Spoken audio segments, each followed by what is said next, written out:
It could sometimes be as much as 10 minutes before the rower was able to stand. The weekend's trial had just begun.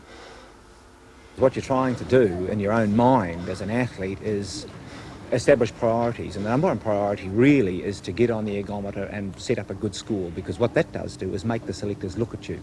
If you go on there and you come up with half a score of everybody else, you almost can consider yourself in the rubbish can before you start. So you've got to go put in a big score, and it forces them to look at you.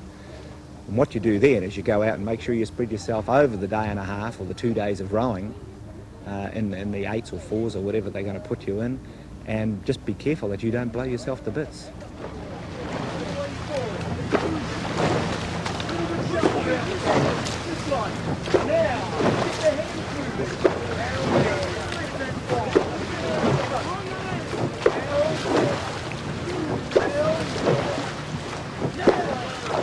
Though the style is grace, the content is pure grit.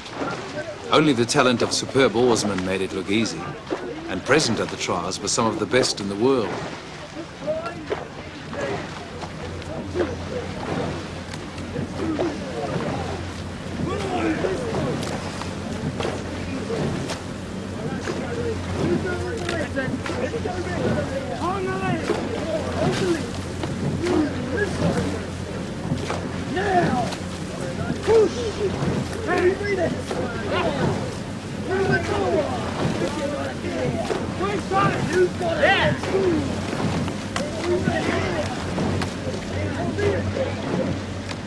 In the trials that weekend, reputations counted for nothing.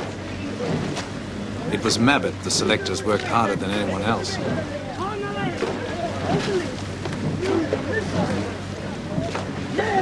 In a system which saw rowers replaced at regular intervals, Mabbott's constant presence on the water was evidence of how far he was pushed.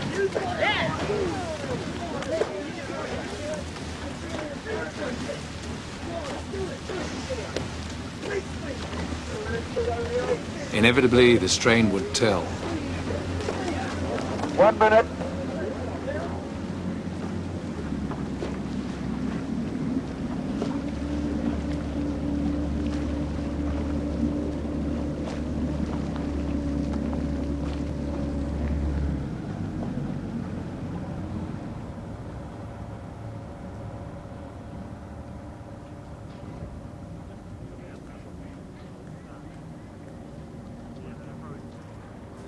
At the end of the weekend's trial, there would be only one change to the 8.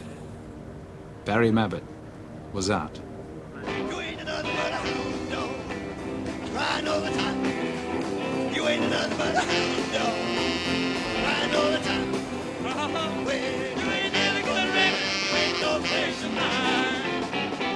With the world-beating combination of the past 2 years virtually unchanged, there was every reason for optimism. Victories in '82 and '83 had proved they were the best rowers in the game, but greatness would come in 1984 with victory at the Los Angeles Olympics. In a sport which already boasted an international record next to none, their win would be the crowning glory.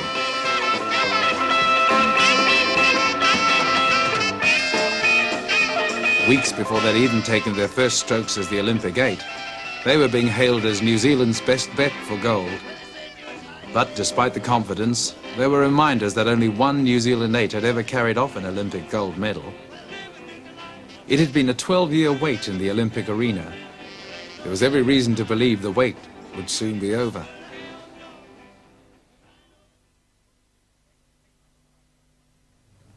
Eight minutes past 9 at Radio Waitaki, and a very good welcome and good morning to Dudley Story, manager of the Olympic rowing team to Los Angeles. Good morning, Dudley. Good morning, Jerry. How are you this morning? In the weeks leading up to Los Angeles, team manager Dudley Story, a former Olympic gold medalist himself, put his own business on hold and hit the road.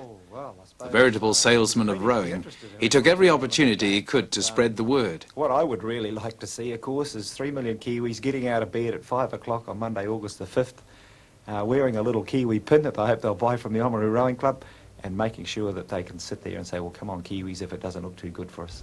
That's great. Well, we wish you all the best of luck, Dudley, and your team, and I hope that we take not just one, but 2 or 3 medals at the Olympics. Thanks very much. Lion Brewery's Race Call. New Zealand rowing had grown strong on the efforts of men like Dudley Story.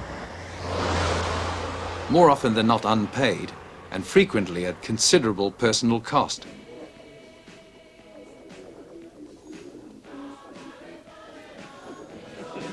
As at ease in boardrooms as he is in pubs, he had embarked on a nationwide campaign to raise $50,000.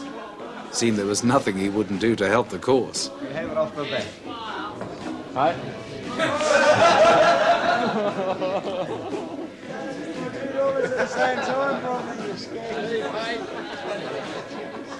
In the very citadel of Saturday afternoon sport, he collected friends as well as money for rowing. The happy outcome at this Greymouth pub was $500 raised in little more than an hour.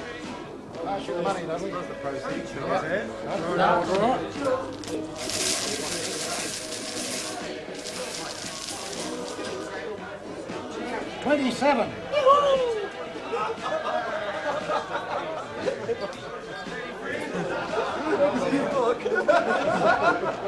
Story's assured style enabled him to make acceptable raids upon their wallets.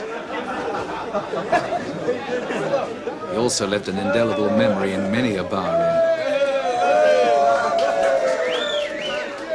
The locals would certainly not forget the 8 on the day.